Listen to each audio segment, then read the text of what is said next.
మీరు ఒక ప్లేన్ లో హ్యాపీగా ట్రావెల్ చేస్తూ మీ పైన ఉన్న బ్రైట్ బ్లూ స్కైని చూస్తూ కూర్చున్నారు. అయితే అప్పుడే మీకు ఒక డౌట్ వచ్చింది. ప్లేన్స్ ఇంతెత్తులో ఎగరగలిగినప్పుడు అవి ఇంకా పైకి ఎందుకు వెళ్ళలేవు? మీరు పైకి వెళ్లే కొద్దీ గాలి థిన్ గా ఉంటుంది. గాలి థిన్నర్ గా ఉంటే రెసిస్టెన్స్ తక్కువగా ఉంటుంది. రెసిస్టెన్స్ తక్కువగా ఉంటే ఇంజిన్ లో అంత కష్టపడాల్సిన అవసరం ఉండదు. సో ప్రతి కమర్షియల్ ఎయిర్లైనర్ మాక్సిమం 35,000 నుండి 40,000 అడుగుల ఎత్తుకు మాత్రమే ఎందుకు వెళ్తున్నట్టు? వాటిని సరిగ్గా ఆపుతున్నది ఏంటి? దీనికి ఆన్సర్ ఇప్పటికే చాలా మంది ఎక్స్పెక్ట్ చేసి ఉంటారు. అట్మాస్ఫియరే వాటిని ఆపడం స్టార్ట్ చేస్తుంది. అసలు ఎత్తు ఎందుకు అంత అట్రాక్టివ్ గా ఉంటుంది అనే దాంతో స్టార్ట్ చేద్దాం. Thinner air problem. ఒక ప్లేన్ హైట్ కి వెళ్తున్నప్పుడు దాని చుట్టూ ఉన్న గాలి థిన్ అంటే పలచబడుతుంది. అండ్ థిన్ ఎయిర్ ప్లేన్ కి ఆపోజిట్ గా తక్కువ రెసిస్టెన్స్ ని క్రియేట్ చేస్తుంది. అంటే ఇంజిన్స్ ప్లేన్ ని మోర్ ఎఫిషియన్సీతో ముందుకు నెట్టగలవు. ఫ్యూయల్ చాలా స్లోగా బర్న్ అవుతుంది. ప్లేన్ తక్కువ దూరం ట్రావెల్ చేస్తుంది. జస్ట్ ఎఫిషియన్సీ పరంగా చూస్తే మీరు ఎంత ఎత్తుకు వెళ్తే అంత మంచిది. ఎయిర్లైన్స్ ఎఫిషియన్సీని ఇష్టపడతాయి. ఎందుకంటే ఎఫిషియన్సీ అంటే lower operating cost and lower ticket prices. So వీలైనంత హైట్ లో ఎగరాలనే టెంప్టేషన్ కంప్లీట్లీ లాజికల్. కానీ ఇక్కడే రియల్ ఇష్యూ స్టార్ట్ అవుతుంది. డ్రాగ్ ని తగ్గించే అదే థిన్ ఎయిర్ సీరియస్ ప్రాబ్లమ్స్ ను కూడా క్రియేట్ చేయడం స్టార్ట్ చేస్తుంది. రెక్కలు ఎందుకు పనిచేయడం ఆగిపోతాయి? ఒక జెట్ ఇంజన్ ఎయిర్ ని లోపలికి లాగడం, దాన్ని కంప్రెస్ చేయడం, ఫ్యూయల్ తో కలపడం,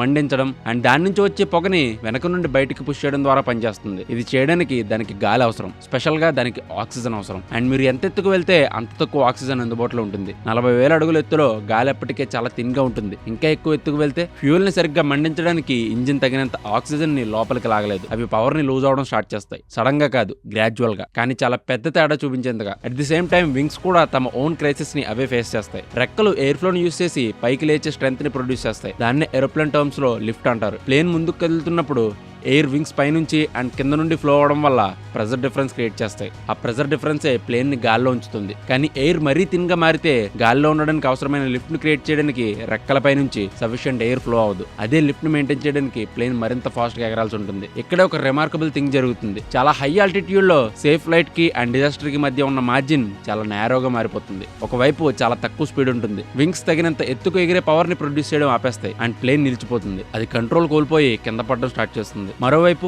మీకు చాలా ఎక్కువ స్పీడ్ ఉంటుంది. ప్లేన్ సౌండ్ స్పీడ్ ని అప్రోచ్ అవుతుంది అండ్ సివియర్ స్ట్రక్చరల్ స్ట్రెస్ ని ఎక్స్పీరియన్స్ చేయడం స్టార్ట్ చేస్తుంది. అంత స్పీడ్ ని తట్టుకునేలా దాన్ని డిజైన్ చేయలేదు కాబట్టి. క్రూజ్ ఆల్టిట్యూడ్ లో ఈ రెండు లిమిట్స్ ఆల్రెడీ చాలా దగ్గరగా ఉంటాయి. కానీ ప్లేన్ ని ఇంకా పైకి పుష్ చేస్తాయి అండ్ ఆ రెండు లిమిట్స్ ఒకదానికొకటి దగ్గరగా ముసుగుపోతున్న గ్యాప్ లాగా లోపలికి స్క్వీజ్ అవడం స్టార్ట్ చేస్తాయి. పైలట్లు దీన్నే కాఫిన్ కార్నర్ అని పిలుస్తారు. ఇది వినడానికి డ్రామాటిక్ గా ఉంటుంది. ఎందుకంటే ఇది నిజంగానే డ్రామాటిక్. ఆ టైంలో ప్లేన్ ని సేఫ్ స్పీడ్ లిమిట్ లో నడపడం ఆల్మోస్ట్ ఇంపాసిబుల్ అవుతుంది. చాలా స్లోగా వెళ్తే ప్లేన్ గాల్లో ఉండిపోతుంది. చాలా స్పీడ్ గా వెళ్తే ప్లేన్ స్ట్రక్చర్ విరిగిపోవడం స్టార్ట్ అవుతుంది. మార్జిన్ ఆఫ్ ఎర్రర్ మొత్తం తగ్గిపోతుంది. Almost nothing. The danger of flying two high. Commercial aviation తన ఎంటైర్ ఆపరేషన్స్ ని దీని చుట్టూనే బిల్డ్ చేసుకుంది. ఇది ఒక గోడ కాదు, ఇది ఒక ఏరియా. ఇక్కడ అన్ని ఒకే టైంలో సరిగ్గా పనిచేయడం ఆగిపోతాయి. మీరు కూర్చున్న క్యాబిన్ ప్రెజర్ తో ఉంటుంది. విమానం లోపల ప్రెజర్ ని కంఫర్టబుల్ లెవెల్లో ఉంచడానికి నిరంతరం గాలిని లోపలికి పంపుతుంది. ఇది సీ లెవెల్ కి అరౌండ్ 6,000 నుండి 8,000 ఫీట్ ఎత్తులో కూర్చున్న దానికి సమానం. ఈ సిస్టమ్ ఒక పాయింట్ వరకు బాగా పనిచేస్తుంది. కానీ విమానం ఎంత ఎత్తుకు ఎక్కితే ప్రెజరైజేషన్ సిస్టమ్ అంత కష్టపడాల్సి వస్తుంది. అండ్ ప్లేన్ లోపల అండ్ బయట ప్రెజర్ డిఫరెన్స్ అంత పెరుగుతుంది. ఆ డిఫరెన్స్ విమానం యొక్క మొత్తం స్ట్రక్చర్ పై స్ట్రెస్ ని కలిగిస్తుంది. విండోస్, వాల్స్, సీల్స్ ప్రతిదీ ఆ ప్రెజర్ వల్ల బయటికి లాగబడుతుంది. ప్లేన్స్ వీటిని తట్టుకునేలా క్రియేట్ చేయబడ్డాయి. కానీ కొన్ని స్ట్రక్చరల్ లిమిట్స్ కూడా ఉన్నాయి. మరీ పైకి పుష్ చేస్తే అందులోని ఫోర్సెస్ డేంజరస్ గా మారతాయి. సో మీకు లాస్ట్ కి ఎదురయ్యేది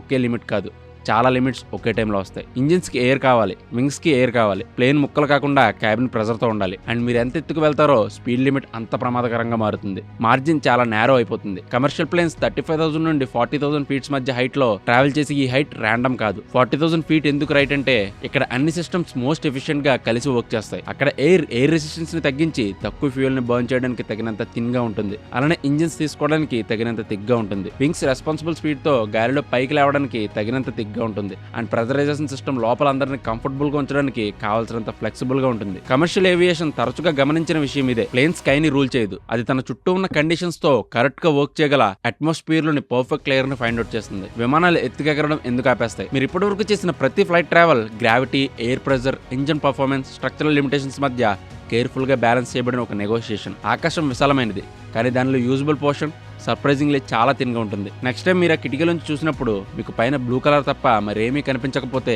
ప్లేన్ ఎందుకు సరిగ్గా అక్కడే ఉందో మీకు డెఫినెట్ గా తెలుస్తుంది. అది ఇంకా హైట్ కి వెళ్ళడానికి కాదు, అది ఉన్న ప్లేస్ పర్ఫెక్ట్ కాబట్టి. Thank you for watching and do subscribe.